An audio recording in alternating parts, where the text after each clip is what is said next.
तर मित्रांनो, Manchester युनायटेडचा 2026-27चा season सुरू होण्यापूर्वीच संघामध्ये मोठे मोठे बदल करण्यात आले आहेत. तसेच त्यांनी काही नवीन साइनिंग्स देखील केले आहेत आणि जी मायकेल कॅरिक यांची ही नवीन टीम आहे रेड डेव्हिल्स आर्मी, ही येणाऱ्या सीझनमध्ये काय करणार आहे यासाठी मी तुम्हाला सांगतो. त्यांनी जी नवीन 4 साइनिंग केले आहेत ना, त्या साइनिंग सांगतो. अँड्रे सँटोस याची साइनिंग त्यांनी चेल्सीकडून केली आहे 50 मिलियनमध्ये.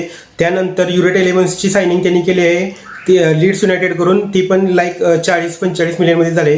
त्यानंतर कार्ल डार्लो म्हणून एक गोलकीपर आहे, त्याची फ्री ट्रान्सफर झाली आहे. आणि अजून एक त्यांनी विंगर साईन केला आहे टॉटेनहॅम करून.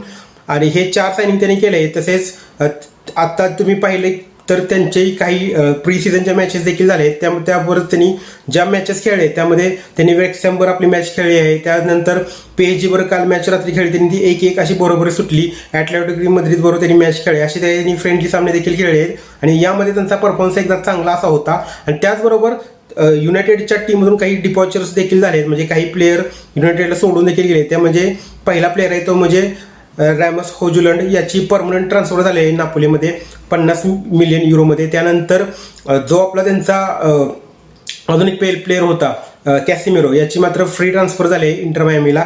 त्यानंतर जेडन सॅन्चो याला त्यांनी as a free agent release केले आहे.